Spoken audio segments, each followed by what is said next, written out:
Good afternoon students. Next topic देखिए क्या है, प्रोडक्ट ऑफ इनर्शिया। पहले हमने क्या पढ़ा था, मोमेंट ऑफ इनर्शिया, अब है ये प्रोडक्ट ऑफ इनर्शिया। तो उसके लिए हम क्या करेंगे, दो प्लेन कंसीडर करेंगे पी और क्यू। ठीक है, तो हमने क्या किया, दो प्लेन्स कंसीडर किए, let P and Q be two planes. और स्मॉल पी और स्मॉल क्यू क्या डिनोट कर रहा है, perpendicular distance of a particle of mass M from these planes. ठीक है, क्या कहा है, हमने दो प्लेन कंसीडर किए पी और क्यू। एक हमने पार्टिकल ले लिया जिसका मास कितना है एम, और इस पार्टिकल का इन प्लेन से परपेंडिकुलर डिस्टेंस कितना है, पी से है इसका परपेंडिकुलर डिस्टेंस पी, और क्यू से हमने ले लिया क्यू। ठीक है, और ये जो डिस्टेंस है ये पॉजिटिव या नेगेटिव वो हम कैसे लेंगे, according as the particle plane के कौन से साइड पर लाई कर रहा है। ठीक है, देन एम की M into P Q is defined as the product of inertia with respect to the planes P and Q. तो अगर इन प्लेन्स के रिस्पेक्ट में हमें इस पार्टिकल का प्रोडक्ट ऑफ इनर्शिया बताना है तो वो क्या हो जाएगा, एम इंटू पी क्यू।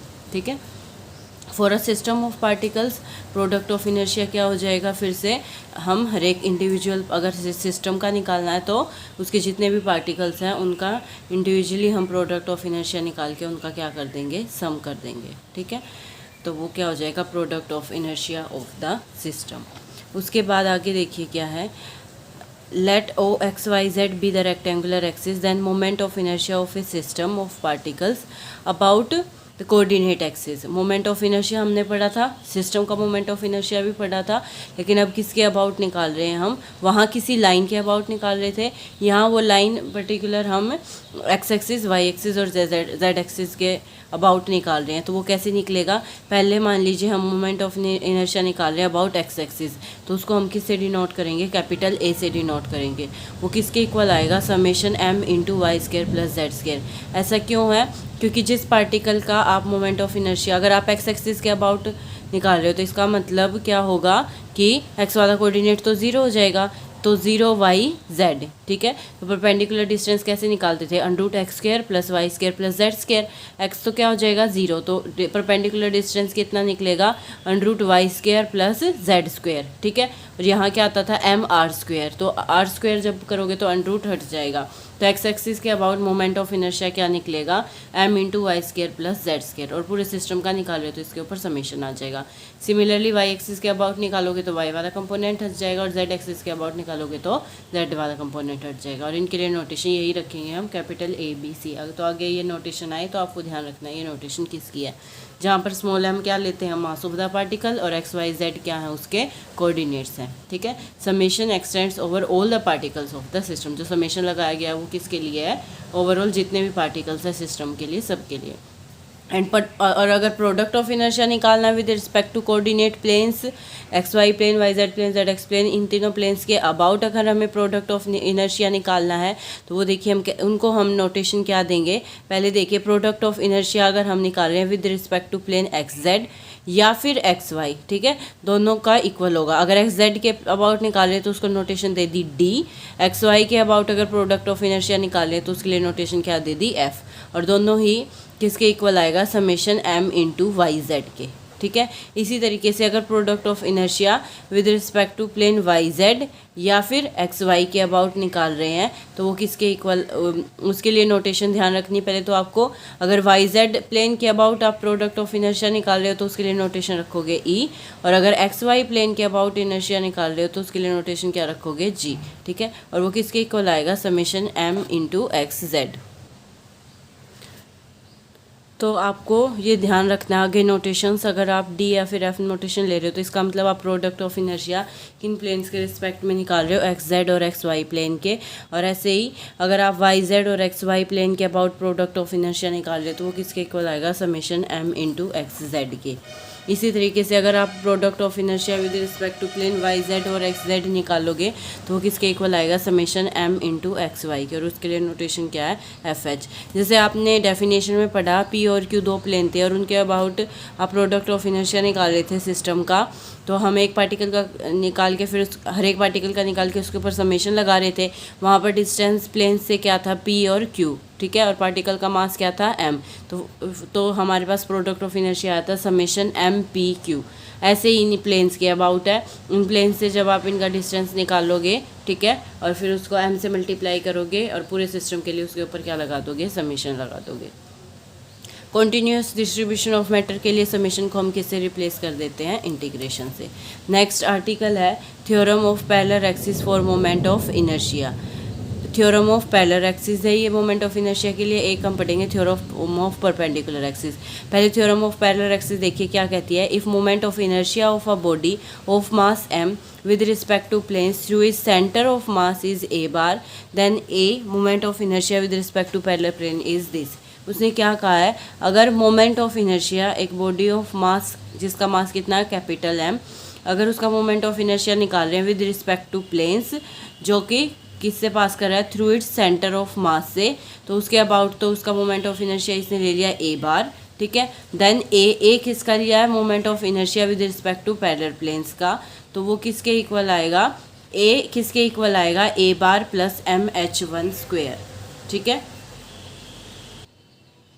देखिए पहले इसका प्रूफ करते हैं, उससे आपको स्टेटमेंट क्लियर हो जाएगी। इसने क्या कहा है, O x Y Z be the rectangular axis, और x bar y bar z bar क्या है, कोऑर्डिनेट्स हैं ऑफ सेंटर ऑफ मास के relative to O x Y Z.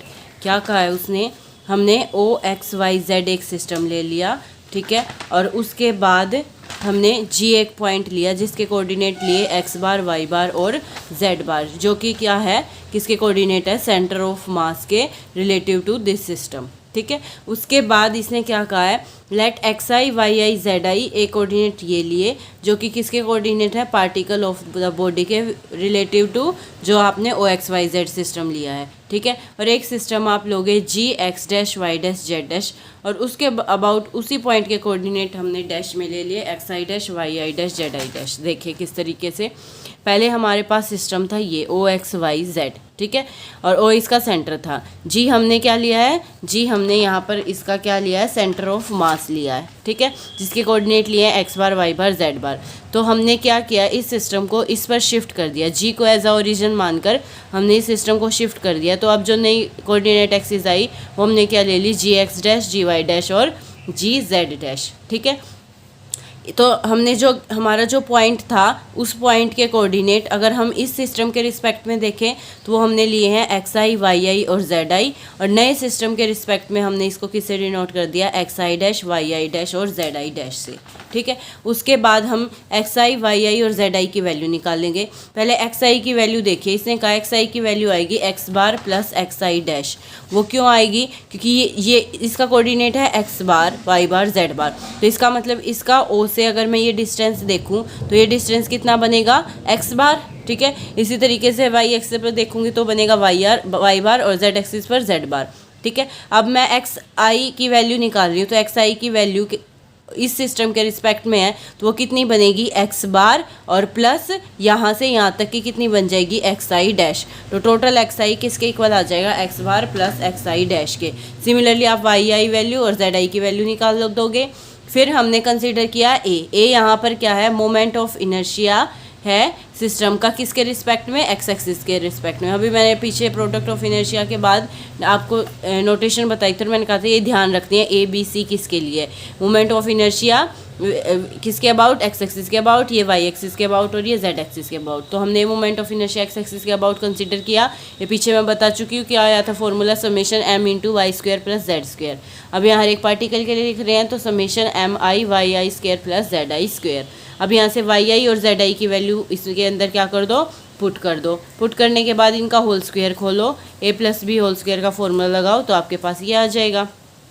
फिर हमने क्या किया, टर्म्स कलेक्ट की, किस तरीके से, एम आई के साथ मैंने वाई बार स्क्वायर और जेड बार स्क्वायर की टर्म लिख ली, और बाकी term Y I dash square Z I square की अलग रख ली, और बाकी जो टर्म्स बची उनको अलग से लिख लिया, ठीक है। उसके बाद फिर क्या किया, ये टर्म तो रखी एज इट इज़, ये लिखा ए बार। ए बार क्या है आपके पास, ए बार हमने क्या कंसीडर किया है, मोमेंट ऑफ इनर्शिया जो बॉडी ऑफ मास m लिया है यानी कि सिस्टम लिया, उसका moment of inertia with respect to किस प्लेन के, through is centre of mass, यानी कि जो जी आपने पॉइंट कंसीडर किया है उस प्लेन के अबाउट मोमेंट ऑफ इनर्शिया।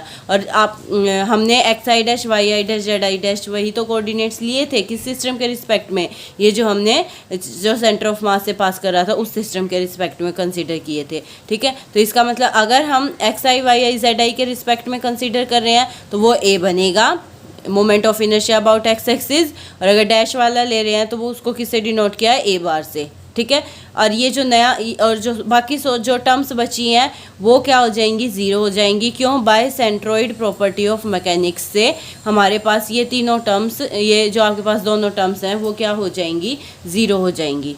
ठीक है, अब उसके बाद देखिए ये जो डिस्टेंस था Y bar square plus Z bar square, उसको इसने नाम दे दिया एच आई स्क्वायर, तो summation M I H I square, और इसको एज इट इज़ रखा प्लस ए बार। ठीक है, तो ए की वैल्यू हमारे पास क्या आ गई, एच वन स्क्वायर, इसने इसका नाम दे दिया सॉरी एच वन स्क्वायर, क्योंकि आई पे डिपेंड नहीं करा, ये तो फिक्स है ना डिस्टेंस, तो Y bar square plus Z bar square, तो उसको इसने इस डिस्टेंस को उसने नाम दे दिया, इस under Y bar square plus Z bar square को उसने नाम क्या दे दिया, एच वन।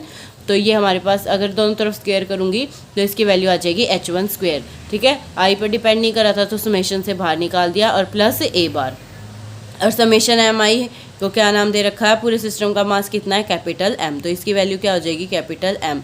तो ये किसके इक्वल आ गया, a bar plus M H one square के। तो इसका मतलब ए किसके इक्वल आ गया, a bar plus M H one square के।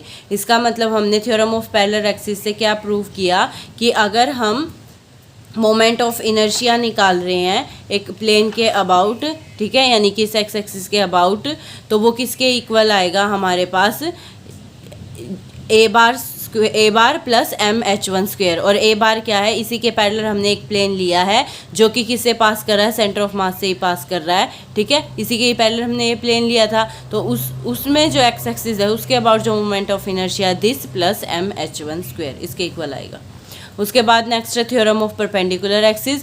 थ्योरम ऑफ परपेंडिकुलर एक्सिस क्या कहती है कि मोमेंट ऑफ इनर्शिया हम अगर निकाल रहे हैं प्लेन डिस्ट्रीब्यूशन का विद रिस्पेक्ट टू किसी भी परपेंडिकुलर एक्सिस के, तो किसके इक्वल आएगा, बाकी जो दो परपेंडिकुलर एक्सिस हैं उनके मोमेंट ऑफ इनर्शिया के। यानी कि अगर मैं फॉर एग्जांपल बताऊं कि मोमेंट ऑफ इनर्शिया अगर मैं जेड के अबाउट निकाल रही हूँ तो ये दोनों इसके ऊपर क्या है, परपेंडिकुलर हैं। ठीक है, तो इसके अबाउट मोमेंट ऑफ इनर्शिया निकालूंगी तो वो इन दोनों के अबाउट जो मोमेंट ऑफ इनर्शिया होगा उनके सम के इक्वल आएगा।